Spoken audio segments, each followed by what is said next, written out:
G'day. Today is going to be a quick video. As you can see, with only one picture in the background, and that's simply for one reason. Sergio Pérez has got SARS coronavirus 2. Yes, you heard me right. And people are wondering who will replace him. Well, I've got the answer. Esteban Gutierrez. Provided that he's at the track. If only there was a list where we could see who's at the track, because apparently Stoffel Van Dorn is going to Formula E, and it would be pretty hard to get Stoff into F1. So I think with the bubbles and stuff, if bubbles weren't a thing, then yeah, Stoff right away. But nah, Esteban Gutierrez seems like the man for the job. But now you're probably wondering one more thing. After Esteban Gutierrez, will there be another driver after the British GPs? Well, my answer is yes. I reckon that an option out there would be to put Nico Hülkenberg in after the British Grand Prix. I reckon that'd be a pretty good move. But another option that they could do instead of putting the one man, the best man in F1, Esteban Gutierrez in, while adding someone from Formula 2 too. So, I mean, no links to Ferrari, can't do any of their young drivers, but if only there was someone who would be willing to pay and had a super license. Well, that rules out Nikita Mazepin doesn't have a super license, so if only there was an extremely experienced Formula 2 driver who is very good and he's not in a title battle, so we'll definitely skip out on having that Formula 2, you see. If only there was a top-notch Formula 2 racing driver with 0 points. Unfortunately, that driver doesn't exist,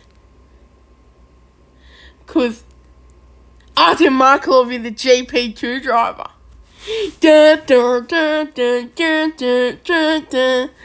Well, he seems like a very obvious choice if there is going to be a Formula 2 driver in F1, same as he doesn't have any links to any young drivers program.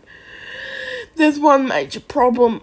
One, he's in a cursed car, so that would move towards them moving to Racing Points. Two, he's in a BWT car, so BWT would quite respect and like putting a driver who races for a BWT team. But there's one major problem. Artem Markelov is never going to make it to F1. I'm predicting it now. I mean, he's been in Formula 2 forever. Despite he's having good results, there's always something like not getting the seat. Yeah, and that. Yeah, just not getting the seat.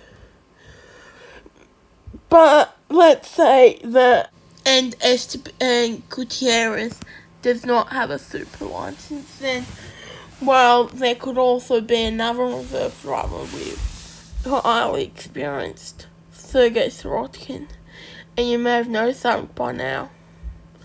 Why are they all Russians in contention for the seat? And it's pretty clear why. Because no Russians are up to the task of making it to F1. That includes you, Daniel Kvyat. So yeah, so that's why you've got a whole bunch of Russians in Formula 2. And you may be wondering, what about Robert Schwartzman? And so I say he's from St. Petersburg. And as we all know, Peter the Great made St. Petersburg because Russia needed a warm water port. Unfortunately, he went to Florida and then built St. Petersburg. So yeah, he messed up. And that is why there's a Russian city in Florida. So those are my thoughts on the issue, and that is all.